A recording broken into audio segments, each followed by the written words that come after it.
Bonjour, je vais aborder ces thèmes, puisqu'ils sont tous enchevêtrés, en utilisant un PowerPoint, en utilisant quelques petites séquences vidéo pour nous remettre face à des orientations un peu différentes. En cherchant le titre, j'ai pensé à trois mots qui me semblaient importants. Premièrement, paradoxe, puisqu'il y a paradoxe à voir que, si on regarde depuis les 50 dernières années, comment finalement ce qui était de la responsabilité de l'éducation nationale et de l'État, qui est d'offrir l'égalité des chances, s'est peu à peu transformé en quelque chose qui est de la responsabilité de l'élève. Le mot décrochage, c'est bien pour lui, le mot persévérance, c'est bien pour lui, c'est-à-dire comment il est possible que progressivement on ait centré l'attention sur l'activité de l'élève, l'activité du jeune, par rapport à l'activité de l'établissement.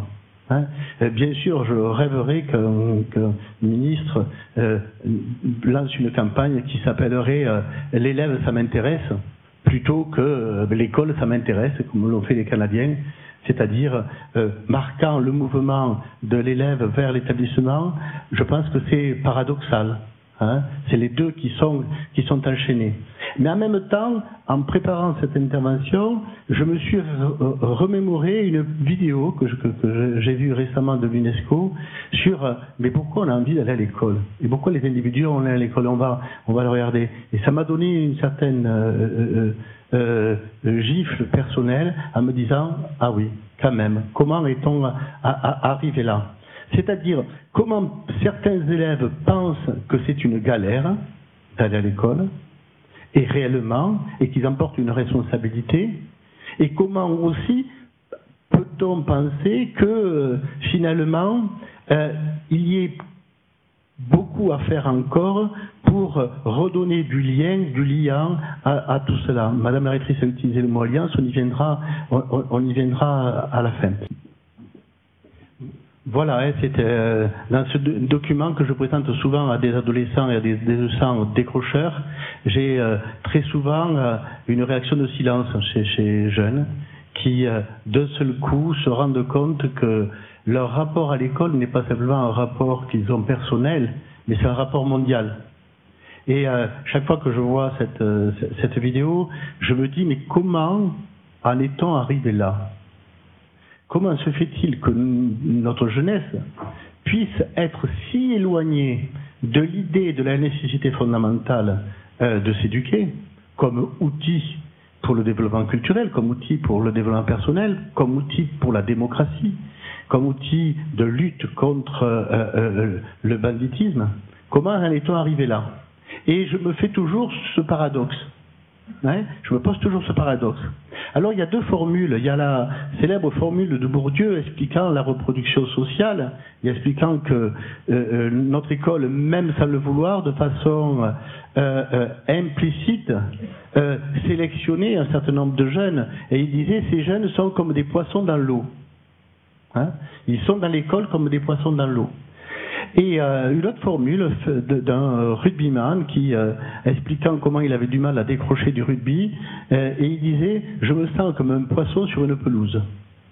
Et souvent, j'ai l'impression qu'un certain nombre d'élèves se sentent comme ça dans l'établissement. Ils se sentent comme un poisson dans une pelouse. Ils ont soit intégré, soit constaté, soit vécu un peu ce que j'ai mis dans la caricature de Mafalda et de Quinault. C'est drôle, leur seul pouvoir d'acquisition semble se limiter à la crasse. Ils sont arrivés à imaginer que leur seule capacité, c'est cela. Et donc ils s'excluent eux-mêmes du système éducatif, mais pas seulement du système éducatif, parce qu'il est souvent vu comme étant une structure extérieure, du plaisir qu'ils peuvent avoir d'acquérir des connaissances, du plaisir qu'ils peuvent avoir d'apprendre. Puisque l'apprentissage est une condition humaine. L'apprentissage ne peut pas s'éviter. Vivre, c'est apprendre. Et donc, là, on a un divorce, et le terme raccrocheur, persévérance, semble dire cela. c'est-à-dire non pas vous êtes responsable de votre décrochage, mais ça vaut la peine que vous persévériez. Ça vaut la peine que ce qui vous semble être objet un petit peu anachronique, un décrocheur me disait « Oui, mais à l'école, c'est insupportable, les enseignants parlent trop. » Et un autre disait « Mais je ne peux pas tenir, je ne peux pas rester autant de temps sur une chaise. » C'est-à-dire ce qui leur semble pénible et les conditions même de leur émancipation. Et il me semble qu'au début, et le travail que l'on a à faire est bien un travail de valeur, de redonner du sens à ce que ça veut dire s'éduquer. Alors, certes, c'est vrai que pour les élèves et pour beaucoup de parents, c'est souvent ça.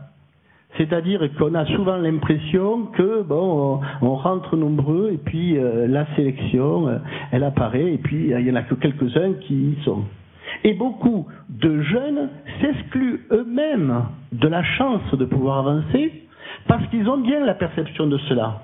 Et que très souvent les jeunes ne perçoivent pas quel est le rôle différent, opposé de l'école. Ils pensent que l'école, ce n'est que de la socialisation, c'est-à-dire que de l'homogénéisation, construire les citoyens de demain. Mais l'école, dans ses valeurs républicaines, c'est celle aussi qui crée la méritocratie. C'est elle qui montre qu'il y a des compétences différentes entre les individus et qui propose que ces différences soient le vecteur et la mesure des places sociales. Si il y a un parcours, si ce parcours doit être exigeant, si ce parcours doit être celui qui atteint des niveaux de compétences et des niveaux de diplômes, ce n'est pas juste parce que l'école a besoin de distribuer des diplômes comme on distribuerait des bonbons. C'est que c'est le tenant même de la démocratie. C'est le tenant même de la rupture sur les privilèges. C'est parce que l'école donne ses chances à tous et permet à chacun d'atteindre son plus haut niveau de compétence que la société va pouvoir le transmettre. Et cette idée-là est totalement oubliée chez les adolescents. Totalement oubliée.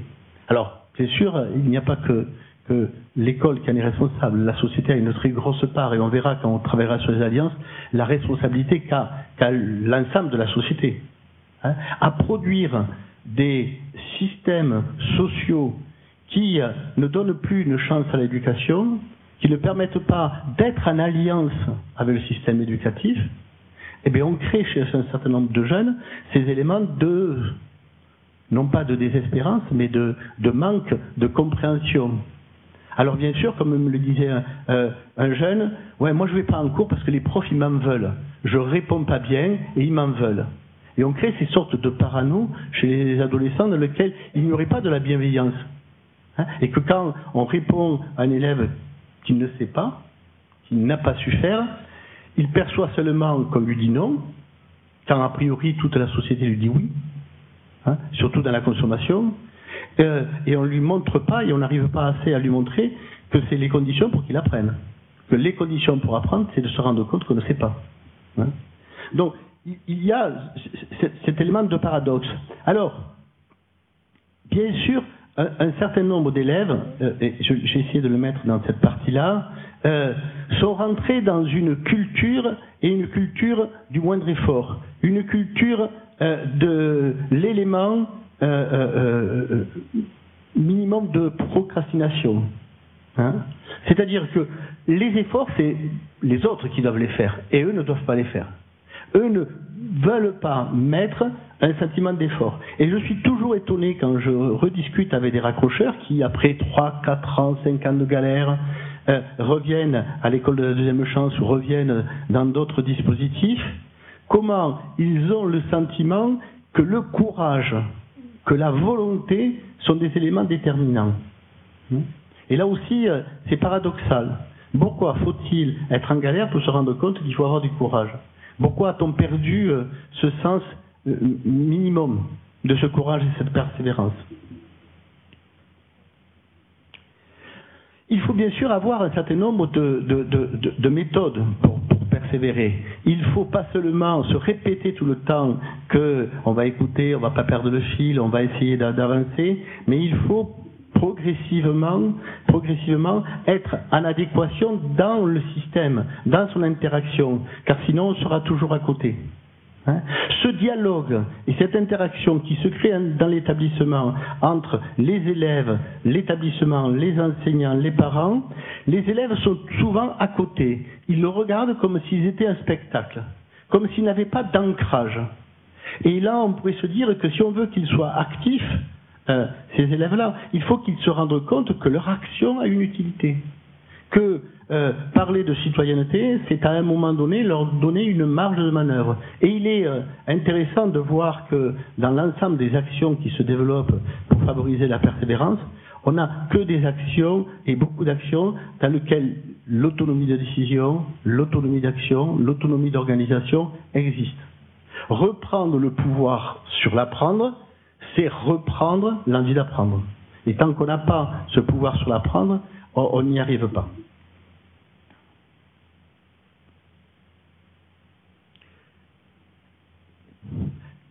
Alors, excusez-moi parce que c'est mal, le système de visionnement l'a fait mal écrit. Alors, on voit bien que la pente du décrochage, et je vais noter sur cette pente du décrochage les différents éléments dans lesquels il y a des carrefours de réussite et des carrefours d'éléments, on voit bien que c'est une pente, souvent un cercle vicieux qui pourrait se transformer en cercle vertueux. C'est d'abord avoir des difficultés scolaires, puis ces difficultés scolaires se généralisant, avoir un sentiment d'échec scolaire. Cet échec scolaire étant reconnu et visible, on a une estime de soi et une mésestime de soi et une démotivation. On se met donc en rupture scolaire. Cette rupture scolaire entraîne des situations de décrochage scolaire et le décrochage scolaire entraîne le décrochage social. D'accord ? Et on pourrait se dire qu'à chacun de ces carrefours, on a des éléments qui nous permettent de pouvoir modifier.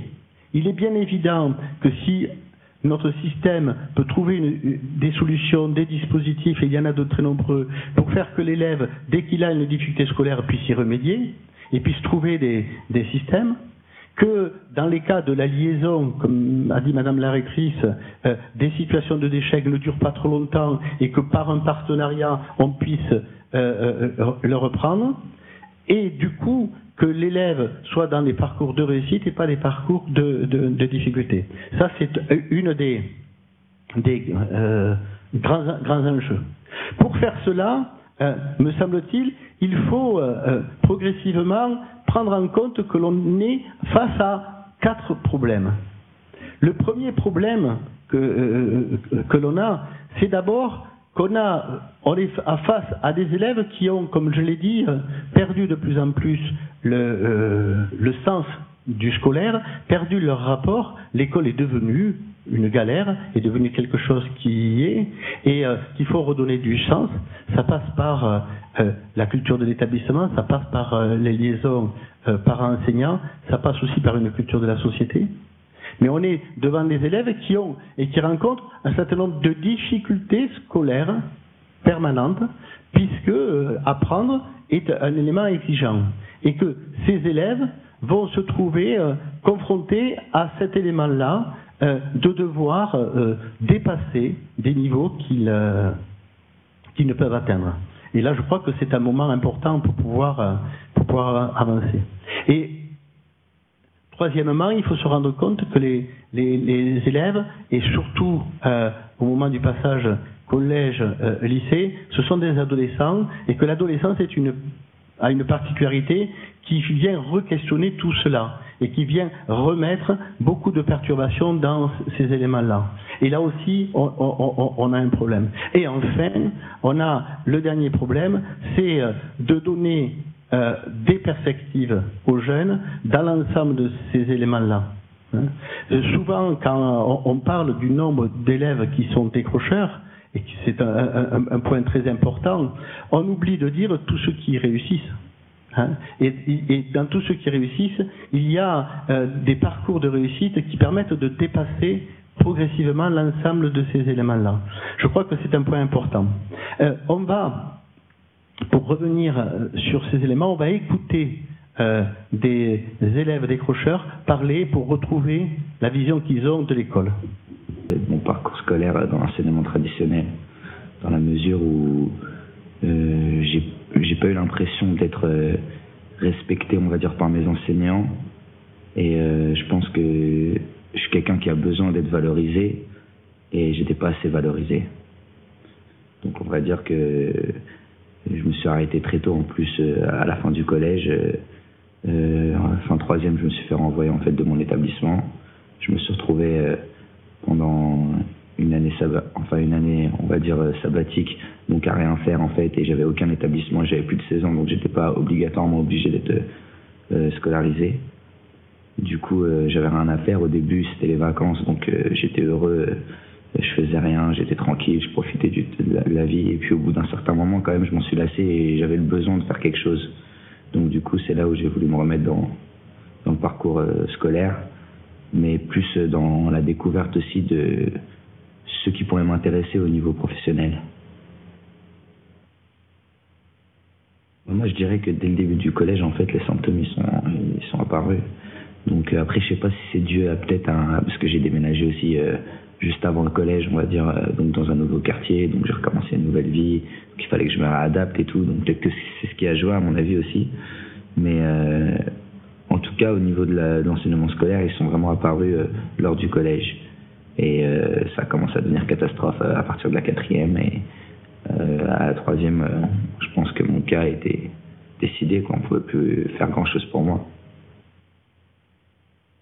J'allais en cours, j'étais présent en cours, parce que j'ai toujours aimé la vie en société, donc pour moi, quelque part, le collège, ça restait quand même la vie en société, donc de voir des gens, pouvoir discuter, échanger, mais quand j'étais en cours, par contre, je tirais rien du tout de l'enseignement scolaire, j'étais surtout plus, un garçon agité, excité, qui faisait du boucan, un peu le clown de service. À la fin, en fait, je me suis retrouvé dans un cercle vicieux, parce que moi, justement, j'appréhendais beaucoup que les gens aient peur de moi, que le professeur ait peur de moi. Et quelque part, quand tu sens qu'on a peur de toi, ça te met mal à l'aise. Et moi, personnellement, je me sentais pas bien. En cours, en tout cas, je me sentais plus bien. Et même dans l'établissement, je me sentais pas à l'aise d'être regardé comme d'être un animal. Je dois avouer qu'en fait, mon parcours scolaire dans l'enseignement classique, ça a développé des choses chez moi qui... je sais pas comment je pourrais dire, on va dire, j'étais devenu quelqu'un de violent, d'agressif, d'excité aussi, j'étais très hyperactif, alors qu'en fait, je suis pas vraiment quelqu'un de très agité, mais à cette époque-là, oui, et je pense que c'était dû à un manque. Disons que l'enseignement traditionnel, moi, ce que j'ai tiré de ça, c'est que tu as l'impression tu viens en cours, tu dois écouter, apprendre, que tirer, on va dire, des leçons du professeur, mais il n'y a pas d'échange. Moi, j'aime beaucoup les échanges aussi. Et c'est ce qui permet aussi de se sentir valorisé et respecté, c'est de pouvoir échanger et d'être quand même, avant d'être considéré comme un élève, être considéré comme une personne. À la base, bien évidemment, je m'en suis pas rendu compte tout au début, on va dire, parce que j'étais jeune et tout, je savais pas ce qui me manquait, mais avec du recul, là, je me rends compte que c'était ce dont j'avais besoin. Je me posais la question, qu'est-ce que je peux faire, parce que j'étais pas trop pour retourner en cours, mais en même temps, donc il y avait une partie de moi qui en avait envie, justement, et je savais pas quoi faire par rapport à ça, parce que je savais que j'avais un casier très difficile, et que rare allait être les écoles qui pourraient m'accepter. En réalité, aucune école ne pouvait m'accepter avec mon casier, parce que j'appelle ça un casier, parce que c'était devenu un casier scolaire pour moi. C'est un peu un lapsus par rapport au casier judiciaire. Et donc j'ai fait des recherches, en fait, et j'ai entendu qu'il y avait des structures spécifiques. Voilà pardon, je voulais revenir là.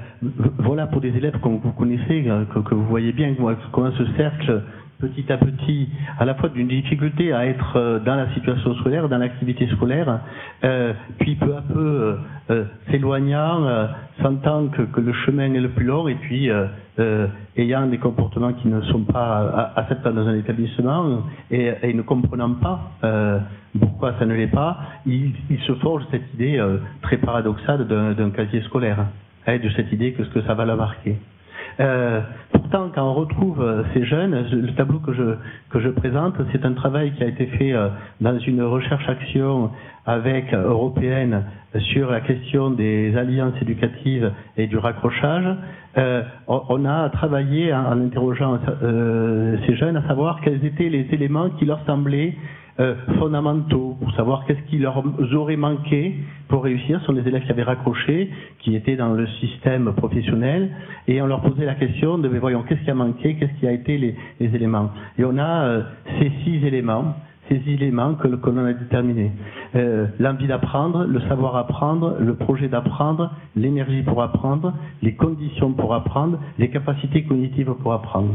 Alors, souvent, on commence par la dernière, c'est-à-dire qu'un élève a du retard et puis qui n'arrive pas à avoir un niveau d'abstraction, un niveau de maîtrise du langage, un niveau de compréhension d'un certain nombre de faits, et qu'il a un manque de ses capacités cognitives. Parfois, quand l'élève est en difficulté, on se dit que c'est l'envie d'apprendre. L'envie d'apprendre est souvent présentée comme une simple énergie que l'on n'aurait pas, une sorte de foi absente. On n'a pas la foi dans l'apprentissage, on n'y arrive pas. En fait, l'envie d'apprendre sur ces jeunes, c'est simplement le goût de la réussite. C'est-à-dire, ils disent souvent, si j'avais réussi cela, eh bien peut-être que j'aurais eu envie d'apprendre. Mais comme je n'y arrivais pas, je me désespérais, je me fatiguais. Et donc cette envie d'apprendre, elle est beaucoup plus pragmatique, elle est un élément qui peut s'acquérir de petite réussite en petite réussite. On le sait, on voit bien quand on regarde des épreuves sportives, on voit bien comment, quand on vient de se prendre un essai, eh bien, on a la motivation et l'envie qui baissent. Et il suffit d'un nouveau mouvement, d'une passe un peu plus décisive pour qu'on ait l'envie d'apprendre. L'envie d'apprendre chez ces jeunes, c'était quelque chose qui leur a manqué, non pas dans leur rapport culturel, leur rapport social, mais simplement dans l'activité concrète. Faire que les activités leur donnent envie, comme s'ils pouvaient développer une gourmandise pour l'apprendre. Le savoir apprendre, souvent, se centre, comme on l'a vu dans la vidéo, sur les apprentissages de base.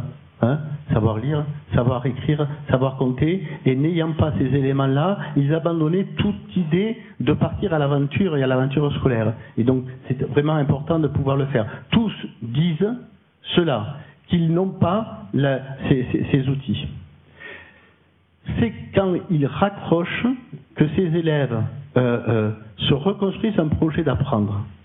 Je ne connais pas d'élèves raccrocheurs, et j'ai travaillé sur des élèves en décrochage social et en haute délinquance qui n'aient pas à un moment donné cette envie d'apprendre et d'apprendre autre chose.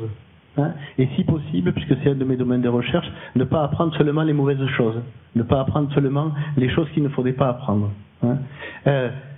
Ils disent tous qu'ils n'avaient pas l'énergie pour apprendre.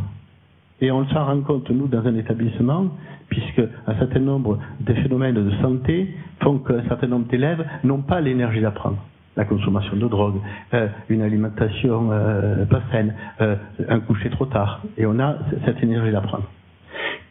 Enfin, ils parlent des conditions pour apprendre. Les conditions d'apprendre, ils ne parlent pas de grands éléments, mais ils disent un peu plus d'autonomie, une capacité à mieux décider, des choses qui changent.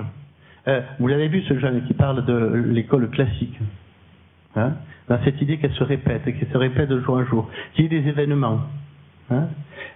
J'ai interrogé 600 jeunes en situation de décrochage et je leur ai demandé de me dire une séquence scolaire qui leur avait plu. Une seule. Et j'ai retrouvé comme vecteur dans l'ensemble de ces éléments que ça sortait de l'ordinaire et que, à un moment donné, le rapport maître-élève semblait avoir été modifié. Certaines, ça a été une sorte de musée. D'autres, c'est une activité de projet. Les troisièmes, un sujet qui changeait un petit peu l'ordinaire. Et enfin, bien sûr, les conditions de l'apprendre. Pour que tout ça puisse fonctionner. On voit bien qu'on a plein de mots-clés que l'on utilise. Et on voit bien que par petites touches impressionnistes, quasiment pointillistes, on pourrait, nous, dans le système, répondre à l'ensemble de cela. Hein, que l'on mette en place la méthodologie pour apprendre ou que on fasse de l'éducation à la santé pour avoir une hygiène de vie, on puisse faire des activités pour augmenter la mémorisation, l'argumentation d'un certain nombre d'élèves, mais que on travaille avec les élèves sur les horizons d'attente de la réussite, c'est-à-dire tu vas avoir une épreuve, comment penses-tu que tu vas réussir? Comment vas-tu te préparer à comment tu vas réussir? Tous ces éléments-là, ils sont là. Et l'ensemble des activités qui sont développées, elles fonctionnent. Elles fonctionnent souvent, mais elles n'atteignent pas toujours leur objectif. Parce qu'il y a chez un certain nombre d'élèves des éléments qui se développent et qui sont en action beaucoup plus que leur présence en tant qu'élève. C'est leur présence en tant qu'adolescent et en tant que personne humaine. La personne humaine étant là, elle vient complexifier la chose et elle vient changer les éléments. On voit dans cette partie-là, par rapport à ce que disent ces adolescents, que l'espace entre la réussite et l'échec, il est très petit. Et ça s'initie dans des phases qui sont très sensibles. Les psychologues ont 4 termes qui sont complexes, mais que les jeunes expliquent beaucoup plus facilement. Quand on dit à un jeune, mais quand est-ce que tu arriveras à réussir? Mais quand je saurai que je vais réussir. Hein, ce sentiment de savoir qu'il va réussir, cette capacité à anticiper la réussite, les psychologues appellent ça la contrôlabilité de la tâche. C'est-à-dire le sentiment que quand je rentre dans une tâche, je peux changer le cours des choses. Que je ne suis pas face à la providence, je fais mais je ne sais pas si je réussis, je ne sais pas si je ne réussis pas. Quand j'ai le sentiment que je vais réussir, quand j'ai cette capacité à pouvoir savoir que je vais réussir, alors la tâche devient plus contrôlable. Et les psychologues de la motivation disent que c'est le premier élément de la motivation.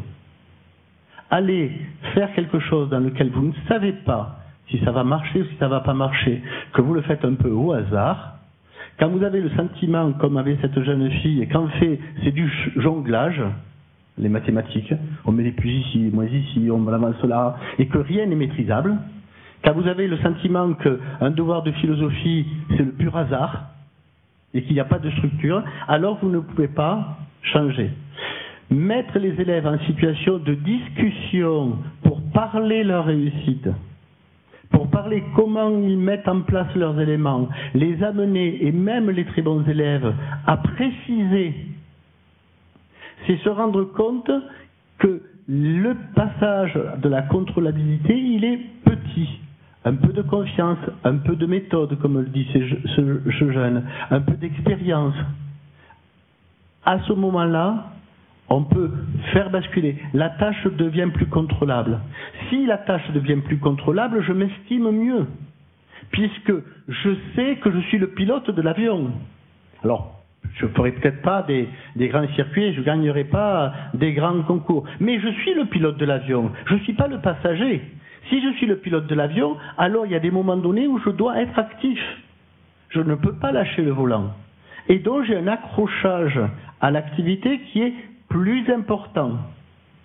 Hein? Cet décrochage à l'activité devenant plus important, le sentiment d'efficacité personnelle alimentera l'estime de soi, et l'estime de soi va renforcer l'idée que le temps y passe avec une qualité.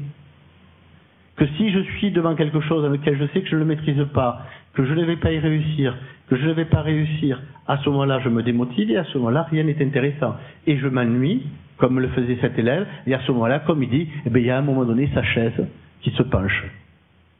Et il est victime de sa chaise, c'est pas lui.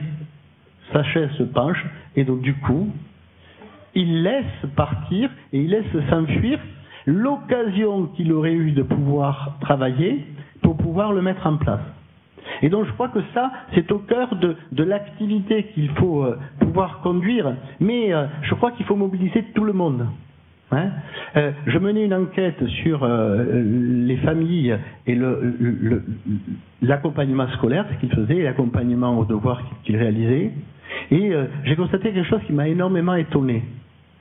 Il est socialement caractérisé, quand on a ses enfants, de pouvoir parler à ses enfants des moments de galère qu'on a eus à l'école, des moments où ça n'est pas sorti, des mauvais moments.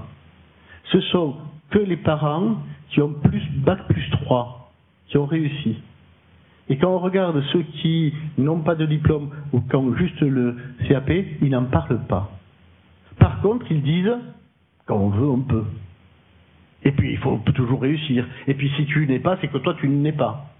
C'est-à-dire qu'on n'en est pas qu'en étant adulte, que son histoire scolaire à soi peut être l'objet d'enseignement. Mais voilà, moi, j'ai pas réussi, voilà comment j'ai fait. Voilà pourquoi je m'en suis sorti. D'accord ? Et donc, la famille, dans ce moment de compréhension, qu'est-ce qui m'a permis de réussir et qu'est-ce qui ne m'a pas permis de réussir, ne doit pas rendre ça de façon mystérieuse. Hein. Bourdieu disait, la première leçon à dire à un enseignant, c'est de révéler à chaque élève les ficelles du métier. Montrer comment on fait. Comment la réussite n'est pas faite parce qu'on est intelligent, mais parce que c'est un certain nombre d'opérations et d'actions. Et bien les familles doivent pouvoir le faire, les jeunes doivent pouvoir le faire. Dans les groupes sociaux, en centre de loisirs, on doit pouvoir collectivement permettre à ces jeunes de parler de pourquoi ils ont échoué et quand est-ce qu'ils réussissent. Et surtout qu'ils peuvent prendre des domaines de réussite qui ne sont pas que les dossiers scolaires. Donc il faut qu'il y ait une mobilisation de l'ensemble pour cela. À ce moment-là, me semble-t-il, il peut y avoir les conditions d'alliance.